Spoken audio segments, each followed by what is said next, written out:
گل از رختا مختا نازک بدنی را بدنی را بدنی را بدنی را بلبل ز تو آموختا شیرین سخنی را سخنی را حجازی آپ جناب کے صفاتی ناموں میں کچھ نام نسبتی بھی ہیں، جن میں سے ایک نام حجازی ہے۔ آپ صلی اللہ علیہ وآلہ وسلم کے علاقے حجاز سے تعلق کی وجہ سے آپ صلی اللہ علیہ وآلہ وسلم کو حجازی کہا گیا۔ موجودہ زمانے کا سعودی عرب اور پرانے زمانے کا جزیرہ نما عرب، اس کا ایک علاقہ ہے جس کا نام ہے حجاز، اور نبی اکرم صلی اللہ علیہ وسلم کا مولد یعنی مکہ مکرمہ، جس کو قرآن نے بکہ بھی کہا ہے، مکہ بھی کہا ہے، اور یہ وہ جگہ ہے جہاں پر خانہ کعبہ ہے، بیت اللہ شریف ہے، اور اس نسبت سے یہ حجاز آج کے زمانے میں بھی یہ جو حرمین ہیں، یہ اس علاقے کو حجاز کہا جاتا ہے، اور یہ جو حجاز حج سے نکلا ہے، اور اس کے معنی ہوتے ہیں جو فاصلے کا سبب ہو، یعنی وہ علاقہ جو نجد اور تہامہ کے درمیان اس کو آپس میں فاصلہ بناتا ہے، اس کو حجاز کہا گیا ہے۔ تو اس کا مشتق جو ہے وہ حجز ہے۔ موجودہ خطہ عرب میں اگر آپ نقشے کو دیکھیں تو حجاز جو ہے یہ خطہ عرب کا شمال مغربی حصہ بنتا ہے۔ اسی میں مکہ المکرمہ بھی موجود ہے، اسی خطے میں مدینہ المنورہ بھی موجود ہے، یہیں پہ طائف ہے، یہیں پہ بدر ہے، یہیں پہ جدہ ہے، اسی کے علاوہ تبوک بھی یہیں پہ واقع ہے۔ تو یہ خطہ انتہائی اہم ہے، اور یہ اس خطے کی اہمیت اس وجہ سے بھی بڑھ جاتی ہے کہ نبی کریم صلی اللہ علیہ وآلہ وسلم کی تقریباً پوری زندگی اسی خطہ حجاز میں گزری ہے، اس وجہ سے آپ کو حجازی کہا جاتا ہے۔ محمد صلی اللہ علیہ وآلہ وسلم کی کوئی مثال ہے نہ کبھی ہو سکتی ہے۔ نگاہ عشق و مستی میں وہی اول، وہی آخر، وہی قرآن، وہی فرقان، وہی یاسین، وہی طٰہٰ۔ دنیا میں معاشرہ یا ریاست، ان دونوں کو چلانے کے لیے بنیادی طور پر دو طریقہ کار ہیں۔ ایک طریقہ ہے طاقت کا استعمال، اتھارٹیٹیو اپروچ۔ دنیا بھر کے اندر وہ کسی بھی نام پہ حکومت ہو، چاہے وہ کوئی معاشرہ ہو، جمہوریت ہو، کسی بھی طریقے سے کچھ بھی ہو، وہاں پہ طاقت کا استعمال ہوتا ہے، اور وہ طاقت کا جو استعمال ہے اس سے نہ صرف معاشرے کو کنٹرول کیا جاتا ہے بلکہ اسی کے ذریعے قانون کا نفاذ بھی کیا جاتا ہے، یعنی ریاست بھی اسی طاقت کے ساتھ اپنی آپ کو منواتی ہیں اور معاشرے کو چلاتی ہیں۔ انسانی تاریخ میں پوری کی پوری انسانی تاریخ میں صرف ایک واقعہ ایسا ملتا ہے کہ جہاں پر طاقت کی بجائے محبت سے معاشرے کو نہ صرف چلایا گیا بلکہ اسے بحریہ بنایا گیا، چلایا گیا، اور پھر کامیابی کے ساتھ چلا کر اسے دنیا کے لیے ایک مثال بنا دیا گیا، اور وہ معاشرہ ہے حجاز مقدس کا، وہ معاشرہ ہے عرب کا معاشرہ، جو کہ نبی کریم صلی اللہ علیہ وآلہ وسلم نے نہ صرف وہ معاشرہ محبت کے ساتھ بنایا بلکہ بہت ہی کامیابی کے ساتھ چلا کر دکھایا۔ آپ دیکھیے کہ کتنی بڑی بات ہے انسانی تاریخ میں، شاید یہ ایک ہی واقعہ ہے فتح مکہ کا کہ جب فاتحہ ایک شہر میں داخل ہو رہے ہیں اور اس طریقے سے لوگوں کو معاف کر رہے ہیں کہ لوگوں کو معافی مانگنے کی زحمت سے بھی دو چار نہ ہونا پڑے، بلکہ کھلے آپ نے اعلان کر دیا کہ کوئی یہاں پہ اس مقام پہ چلے جائے، اس مقام پہ چلے جائے، اللہ کے گھر پہ چلے جائے، اس کو کھلے عام معافی کا اعلان ہے۔ رحمت ہی رحمت ہے، محبت ہی محبت ہے۔ کیوں؟ کیونکہ یہ نبی کریم صلی اللہ علیہ وسلم رحمت للعالمین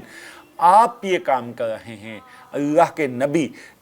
یہی وہ واحد طاقت ہے، محبت کی طاقت، جو لوگ خود قبول کرتے ہیں اور دلوں کے ساتھ قبول کرتے ہیں، اور یہی وجہ ہے کہ آج تک اس طاقت کو یعنی محبت کو نہ صرف قبول کیا گیا بلکہ لوگ اس سے اپنا ایمان سمجھتے ہیں، مانتے ہیں، اور نبی کریم صلی اللہ علیہ وسلم کی محبت میں اپنی جان بھی قربان کرنے کو تیار ہوتے ہیں۔ اس وقت بھی صحابہ یہی کہتے تھے کہ نبی کریم صلی اللہ علیہ وسلم آپ پر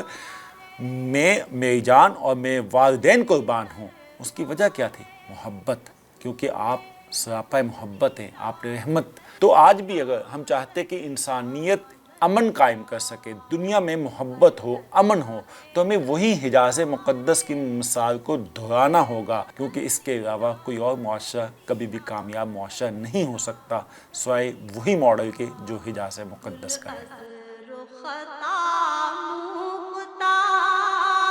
نازک بدنی را بدنی را بدنی را بدنی را بلبل زتو آموختا شیری سخنی را سخنی را سخنی را سخنی را بلبل زتو حجازی حج سے نکلا ہے جس کا مطلب ہے فاصلہ۔ تو لغت میں حجاز جو ہے یہ الحاجز سے نکلا ہے، اور الحاجز کو صاحب لسان العرب نے بیان فرمایا کہ الحاجز هو الفصل بین الشیئین، یعنی دو چیزوں کے درمیان فاصلے کو الحاجز کہا جاتا ہے۔ تو اس لحاظ سے حجازی کا مطلب ہے فرق کرنے والا۔ تو نبی پاک صلی اللہ علیہ وآلہ وسلم کو فرق کرنے والا کیوں کہا جاتا ہے؟ اس وجہ سے کہا جاتا ہے کیونکہ آپ نے حق اور باطل کے درمیان فرق قائم کیا، کیونکہ آپ نے اسلام اور کفر کے درمیان فرق قائم کیا، آپ نے توحید اور شرک کے درمیان فرق قائم کیا۔ تو نبی پاک صلی اللہ علیہ وآلہ وسلم کو اس وجہ سے حجازی کہا جاتا ہے، فرق بیان کرنے والا۔ حجاز آپ صلی اللہ علیہ وآلہ وسلم کی جائے پیدائش ہے اور مقام کعبۃ اللہ ہے، جہاں جانا ہر مسلمان کی اولین خواہش ہوتی ہے۔